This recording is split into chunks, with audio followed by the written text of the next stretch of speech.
In a fit of fury, I stormed over to confront a certain irresponsible magnate.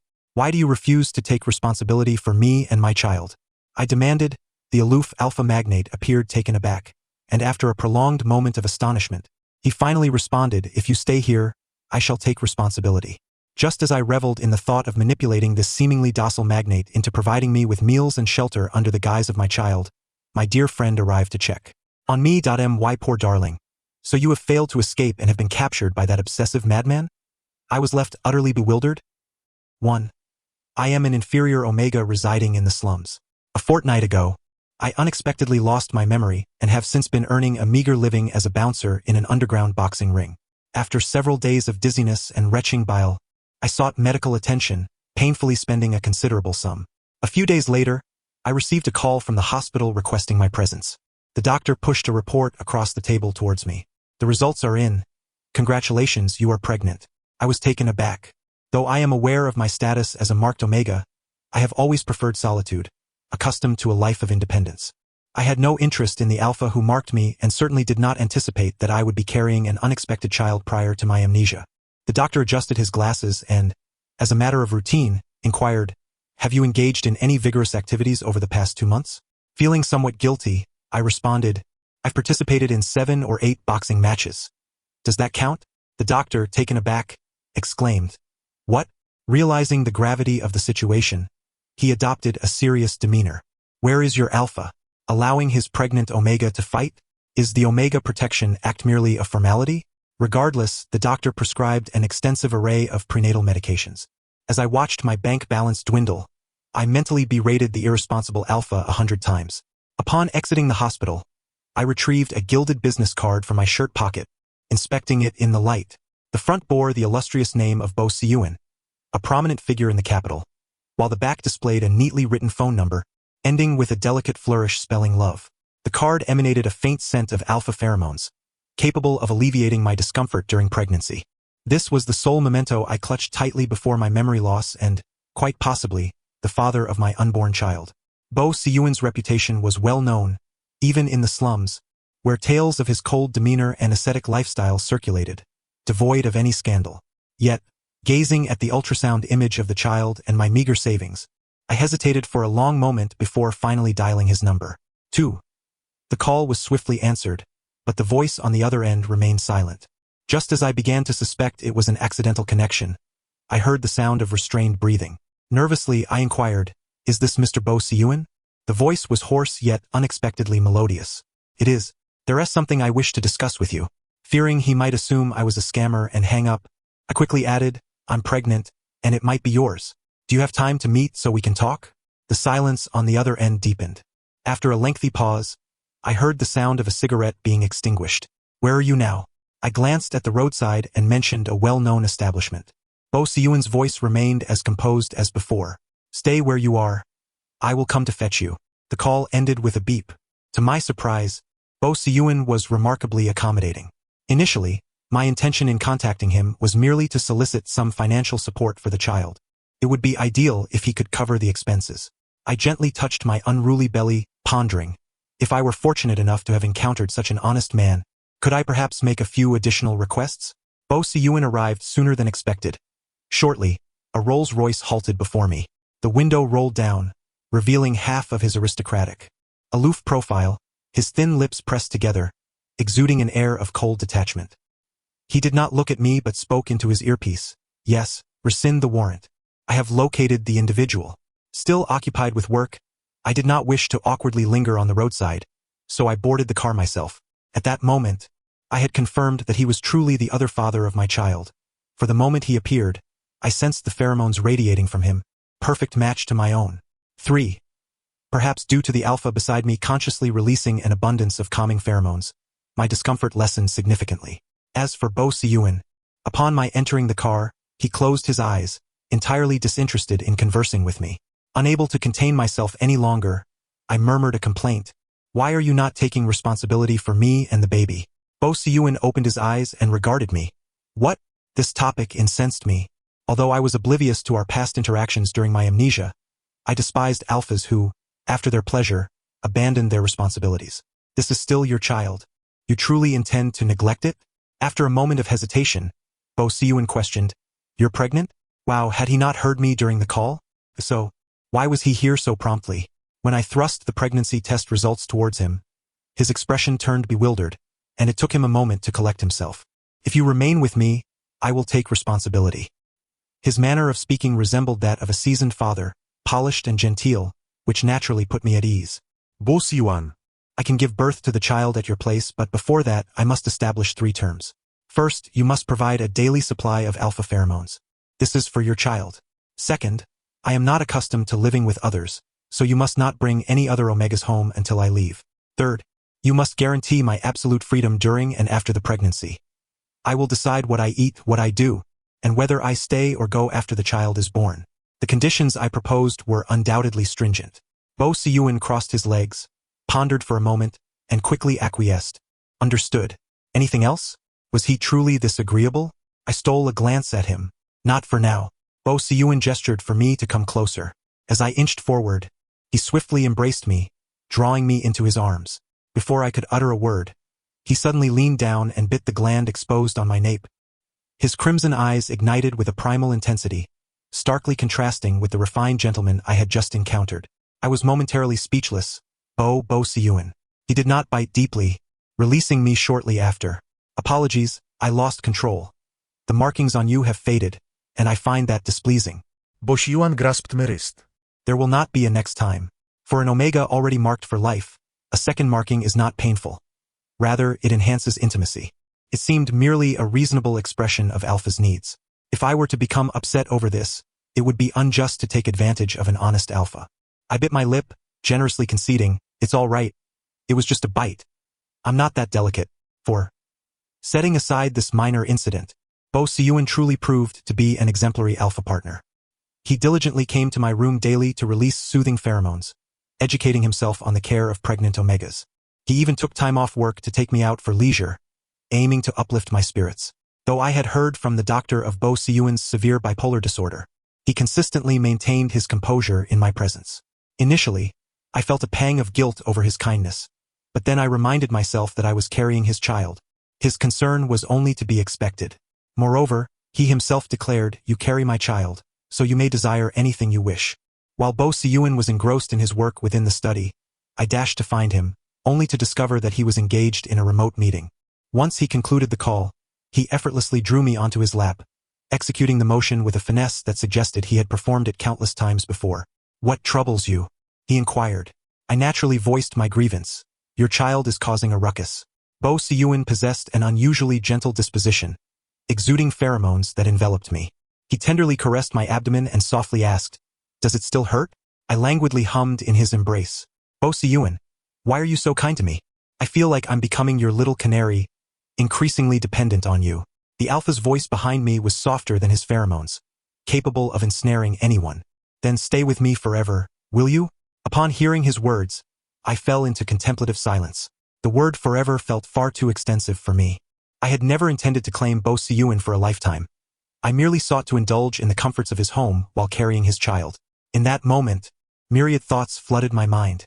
Due to the pregnancy, I was not particularly sensitive to pheromones and remained oblivious to the growing darkness of his gaze, which fell upon me as I delayed in answering his query. The alpha pheromones in the air were thick enough to be palpable, almost overwhelming. The servant accidentally spilled the milk I regularly consumed, causing a momentary panic. "Madam, I didn't mean to," she exclaimed. "It was merely a cup of milk," and I was quite forgiving, allowing her to leave. Bo Siyun had been exceptionally busy, having not returned for several days. That night, I found myself ensnared in a dream. A man, whose face was obscured, grasped my waist, his breath caressing the glands that had been brutally bitten, as he fervently kissed the floral tattoo on my side. I felt like a toy that had been played with to the point of ruin, helplessly listening as he repeated "I love you" over and over, tears streaming down my face. Awakened in a cold sweat, I found no one beside me, only the blinking red light of a camera on the wall, as if conveying some message. I curled up in the bedding, still carrying Bo Siyun's alpha pheromone scent, yet it failed to bring me solace. In the haze of sleep, I felt a large hand brush against my face. The temperature around me seemed to rise restlessly. Unaware, I pressed my face against his hand, inhaling that familiar scent, and fell back asleep with a furrowed brow. When I awoke, I discovered an ambiguous red mark on my neck, which didn't resemble a mosquito bite but something else entirely. Instinctively, I tried to cover it with my shirt. For reasons unknown, I felt a pang of guilt, fearing that Bo Siyuan should not see it. During breakfast, I still hadn't seen him, but noticed many doctors bustling in and out of the Bo household. I approached one doctor to inquire, only to learn that Bo Siyuan had not been working these past few days. Rather, he was experiencing a sensitive period and had succumbed to manic depressive disorder, isolating himself in his room while wearing a bite inhibitor. When I finally caught sight of Bo Siyuan from a distance, I was startled by his disheveled appearance. His once fair arms were marred with bite marks, and due to the bite inhibitor, he could only keep his head tilted upward, his Adam's apple visibly bobbing with discomfort. An inexplicable surge of sympathy welled up within me. Bo Siyuan. He was a patient grappling with manic depressive disorder, requiring an abundance of fervent affection for healing. I, too, was afflicted with emotional disturbances, incapable of perceiving others' affections, regardless of their intensity. During the winter, two individuals often seek warmth from one another. Ignoring the doctor's protests, I approached him, releasing a hint of omega pheromones, though it was merely a drop in the ocean for Bo Siyuan.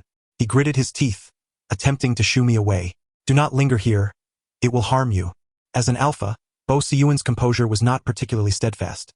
Merely having his marked omega present caused him to agitate the bite inhibitor, producing a jarring metallic clatter. While I was not one to meddle in others' affairs, I did not wish for Bo Siyuan to suffer. After all, I relied on him to help raise our child. I stood on my toes, attempting to kiss his lips despite the barrier of the bite inhibitor. Your body is telling me it wants me to stay, does it not? Bo Siyuan's breath momentarily hitched. He lowered his cold gaze and wrapped a single arm around my almost unsteady waist. Yes, it does. He guided my hand to the weighty area below his abdomen. It desires your assistance here. Your hands will suffice.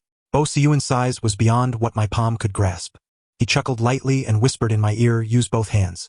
My ears flushed crimson. I refused to assist you. I turned to leave, but before I could, he impatiently captured my lips, wrestling me to the ground.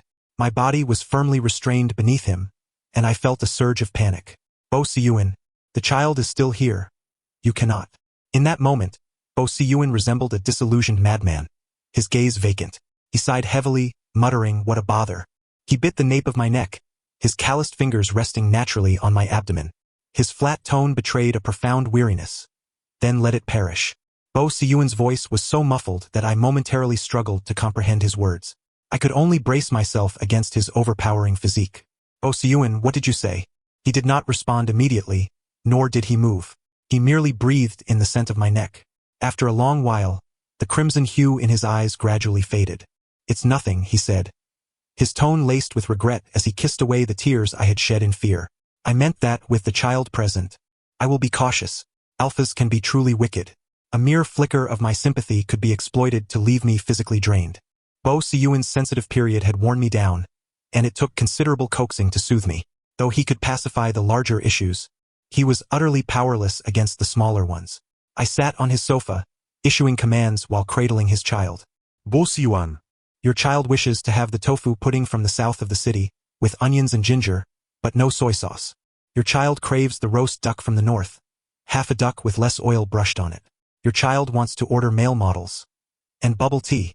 Bo Siyuan never complained about the trouble. He personally took care of everything I requested. The servants discreetly offered me suggestions to keep Bo Siyuan around. After all, given his status, it would be exceedingly easy for him to find a young and beautiful Omega of equal standing. Yet, they remained unaware that my only desire was for Bo Siyuan to father a child with me, after which I could resume my own life. Bo Siyuan and I existed in entirely different worlds, and seizing the moment was the only truth. To my surprise, just a few days later, as the servants had predicted, Bo Siyuan returned home with a trace of lipstick on his cuff. Before I could inquire, he preemptively reported, it was an already married Omega who accidentally brushed against my hand. Why did he feel the need to explain this to me? I languidly yawned in his embrace, entirely disinterested in his words, until I heard Bo Siyuan say, it is indeed my fault for not considering your feelings. If there is anything you desire. I immediately lifted my starry eyes, filled with anticipation as I gazed at him. Really? A few days ago, when I played the shooting game on your computer, it was a bit laggy. Can I perhaps upgrade to a better graphics card? Bo Siyuan remained silent. He is usually more than accommodating regarding such matters. However, his sole condition is that the completely transparent glass in the bathroom must remain intact. He fears for my safety, concerned that I might slip while showering and harm the precious child growing within me. Over time, whether or not I sustain any injuries has become less relevant to me. Yet, every time I emerge from the bathroom, Bosi Yen greets me with a polite nod. Truly, he is excessively courteous. In stark contrast to the charming view below, his upper attire is rather disheveled. Bosi Yan's pajamas are loose-fitting, with a few buttons casually undone, revealing a tantalizing collarbone glistening with droplets of water. Curiously, he seems utterly oblivious to the effect he has. Noticing my silence, he chuckled softly. What's wrong? Has the little one decided not to cause trouble today? Do you need me to help you relax? Perhaps it was the sincerity in his gaze that left me momentarily uncertain whether he was genuinely innocent or merely pretending. Under his unwavering stare, I felt a rush of embarrassment and hastily moved to his side, burying myself under the covers. My flushed face, concealed beneath the blanket, felt as if it could ignite. I peeked out to glance at him, flipping the book he was holding back upright. Bosi Yen leaned closer, enveloping me in the vast shadow of his alpha presence. His fingers gently pressed against my abdomen, exuding the calming pheromones typical of an alpha. Yet as time passed, he showed no intention of departing. Bosi Yen, I called out to him, but he remained unresponsive. Turning to face him, I was taken aback to find that he had already succumbed to slumber, his weary brows softening with the rhythm of his quiet breaths. So he has fallen asleep just like that? I carefully removed his glasses, unexpectedly meeting his beautifully furrowed brow. Despite my repeated attempts to remind myself that his kindness stemmed from concern for the child, and that my presence was solely for the sake of the baby, I found myself inexplicably yearning to understand the nature of my relationship with Bosi Yen. I traced the outline of his lips, contemplating. It seems I have been rendered rather dependent by Bosi Yen, my thoughts straying into unfamiliar territories. Perhaps I am a rather wicked omega, reluctant to take responsibility while yearning to indulge in mischief after dark. I fixated on his nearly translucent neck for an extended period before leaning down to leave a faint, tantalizing mark upon it. In that moment, the right to his alpha's claim belonged to me. Perhaps it was the guilt of a thief that compelled me to rise early the next day. There were no marks upon Bosi Yan's skin, but my own body bore an array of peculiar red marks, indelible and impossible to conceal. Fortunately, Bosi Yen said nothing and accepted my explanation of mosquito bites. Before I succumbed to my drowsiness, he urged me to lift my shirt so he could apply ointment. When I awoke, Bosi Yen had already departed, leaving only the lingering scent of cool alpha pheromones in the air. The servant brought me a glass of milk, and while sipping, I casually inquired, "Do you happen to know what my relationship with Bosi Yen was before?" The servant beamed at me. "You have always been Mr. Bosi's omega." I lowered my gaze, my fingers unconsciously tracing the rim of the milk glass. Then why was I found in the slums? The servant's response was seamless. "Someone kidnapped you and left you there." In an effort to reassure me, the servant added, "Although you were previously just his lover, you shared a deep affection for one another. Young madam, you don't still believe Mr. Bosi's only interest is in the child, do you?" With no memories to guide me, I found myself at a loss. His words rendered me momentarily speechless. Did Bosi Yen and I truly share such love? If my amnesia had led me to avoid him while carrying our child, how heartbroken he must have felt. "What are you talking about?" I turned to see Bosi Yen entering with a large bag of soup. Tofu pudding from the south of the city and roast duck from the north. "If there's anything else you wish to eat, I can have the chef prepare it." As he placed the soup down, I leaped into his embrace, pressing my lips against his cool ones. Bosi Yan's body stiffened momentarily, instinctively wrapping his arms around me. "What's wrong? Did someone bully you?" I nestled into his neck, greedily inhaling his pheromones. "I just suddenly can't bear to give you up to another omega." Bosi Yan's eyes darkened slightly as he pressed my hand against his firm abdomen, his voice hoarse. "Don't give me to anyone else. I belong to you." He carefully set me down and fetched a blanket. Watching his retreating figure, I turned to see a blooming flower outside the window. During my pregnancy, I developed an unusual craving for dirt. To deter me from consuming such oddities, Bosi Yen took it upon himself to teach me how to plant flowers, guiding my hands as we passed the time together. I didn't notice when those flowers had reached their blooming phase. I lowered my gaze, gently placing my hand on my small belly, feeling the baby-esque movements as it began to respond to my touch. I murmured softly, my tone unconsciously softening, "Baby, it seems Daddy is starting to understand what it means to love." I began to research bipolar disorder online. To my astonishment, I found the entries to be rather lackluster. Are they now so lazy as to use Bo Si Yen himself as the reference standard for bipolar disorder? Thankfully, there was some information to glean. I diligently took notes, losing track of time until the servant announced Bo Si Yen's return. I nearly sprinted down the stairs, throwing myself into his arms. Bo Si Yen carried the fatigue of work upon him, yet he instantly grasped my waist, cautioning, "Be careful." "Look," he directed my attention skyward. Beautiful fireworks began to illuminate the night sky, brightening half of the heavens. My eyes sparkled with delight as I gazed up at him. "Do you like the gift I prepared for you?" "I love it," Bo Si Yen replied, his voice husky as he pressed a kiss to my forehead. It has been a long time since anyone has given me a gift. The fireworks that night were particularly stunning. As Bo Si Yen became entranced by the display, I leaned closer and whispered, "Bo Si Yen, I truly, deeply like you." This affection had nothing to do with pheromones or the child. It was simply my pure, unadulterated fondness for him. Perhaps the wind was too strong here, drowning out my words. Bo Si Yen did not respond, and for a moment, I felt a pang of disappointment. But then I reassured myself that I would have plenty of opportunities to express my liking for him in the future, and he would surely hear me. Unable to resist, I poked my head out from my warm coat and stealthily pecked his cheek. Before I could retreat, Bo Si Yen pressed my head down and kissed me back. I let out a muffled as I futilely struggled against his embrace. I could only reluctantly tilt my head to meet his slightly flushed gaze. He completely dominated the breath during our kiss. The only thing I could do was to awkwardly embrace his waist, serving as my physical anchor. As our intimacy deepened, I heard Bo Si Yen softly whisper in my ear, "This is what you said, that you like me. Don't leave me, or in the end, I fear I might lose my sanity." Being alone in Bo Si Yen's residence during my pregnancy felt overwhelmingly tedious. I called the gym owner, hoping to catch a boxing match. Unaccustomed to being waited on, I ventured to the gym by myself. The owner's eyes were drawn to my belly as he silently extinguished his cigarette. After a prolonged silence, he finally managed to utter, "Is it really wise to witness such a bloody spectacle while pregnant?" What of it? I had been to the boxing ring while carrying a child before. However, I refrained from voicing that thought, fearing the gym owner might blacklist me on the spot. Soon, the owner spoke again, "Where is your alpha? Doesn't he care for you?" I rolled my eyes and responded calmly, "I slipped out on my own." If my alpha knew I was at this place, he would undoubtedly be furious. This was indeed true. Bo Si Yen allowed me to explore various places, but only under his guidance and certainly not among so many muscular men. The gym owner, perplexed, remarked, "You're carrying his child. What do you have to fear?"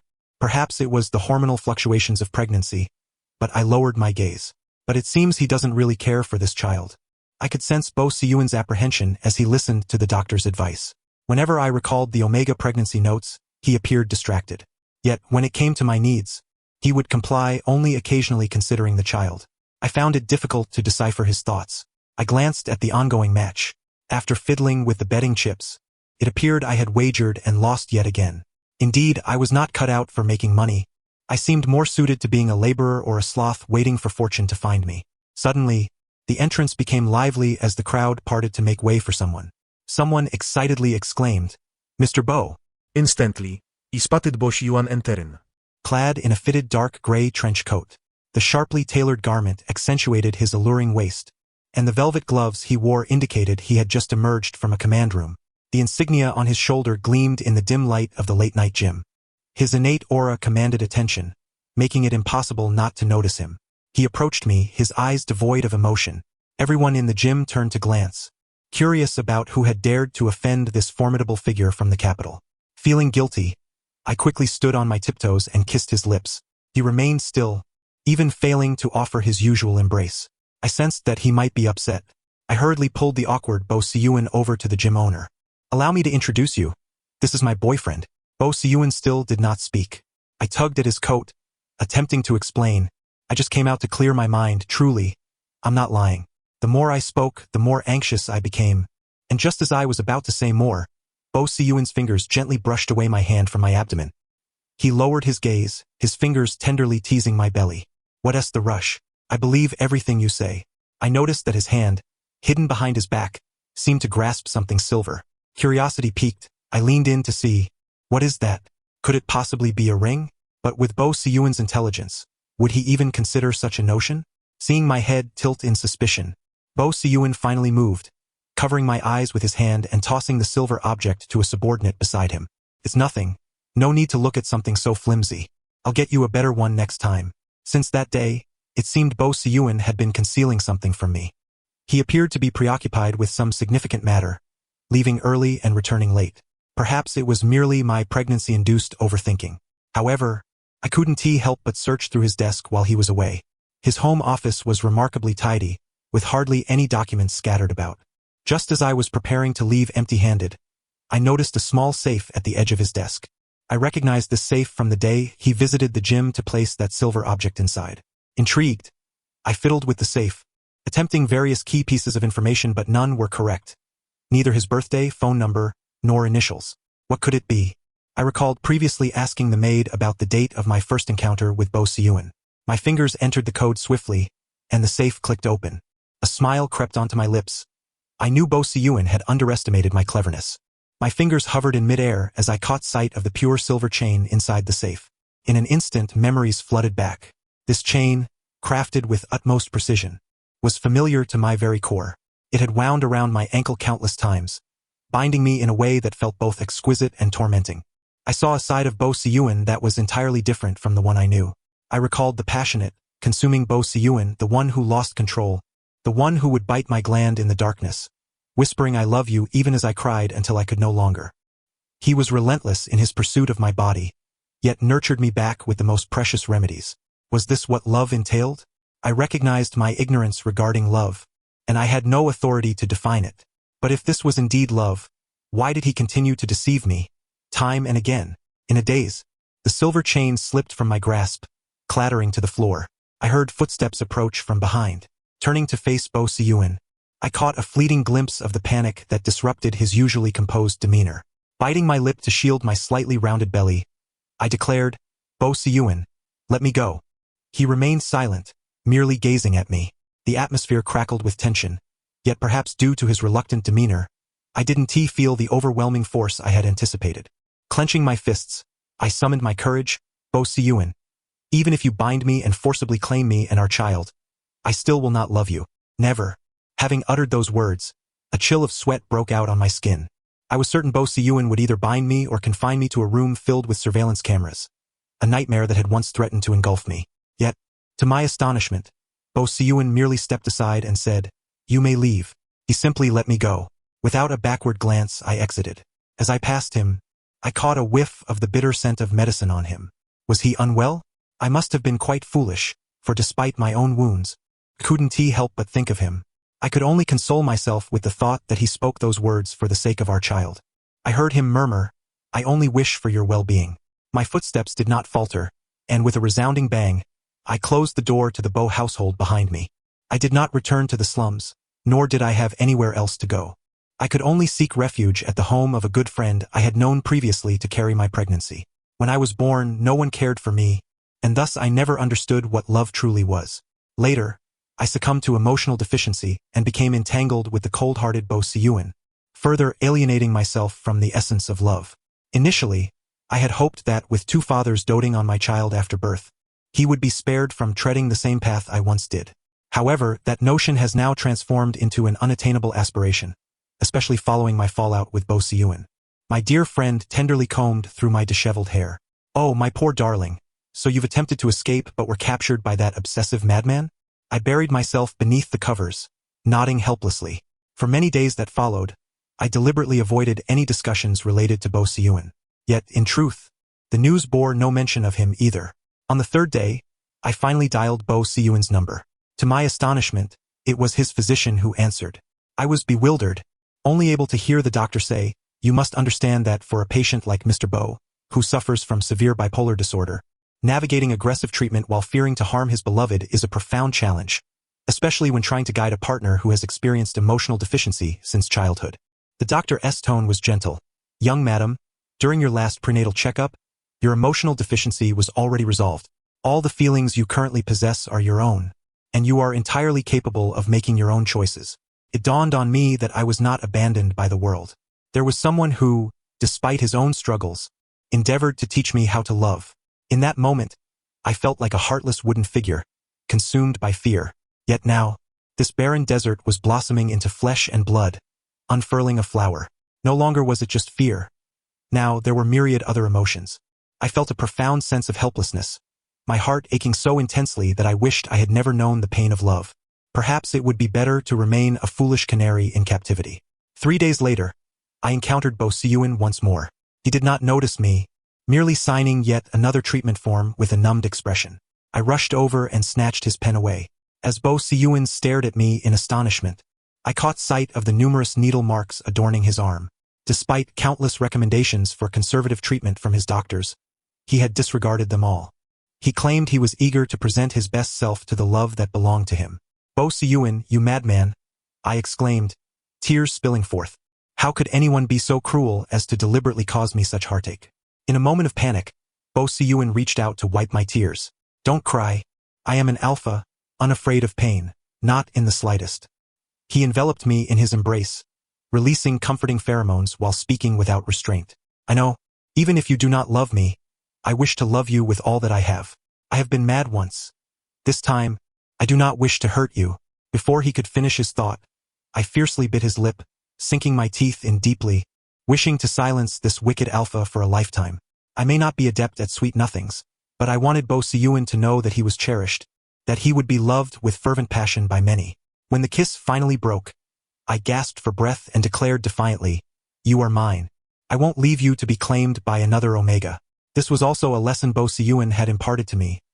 Love is patience and possession, a unique tenderness reserved solely for that one person.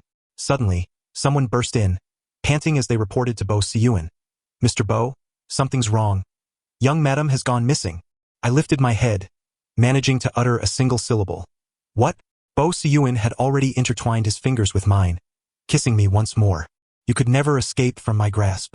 I remained by Bo Siyuan's side until his bipolar disorder experienced a temporary alleviation. A few days after his discharge, our little one entered the world.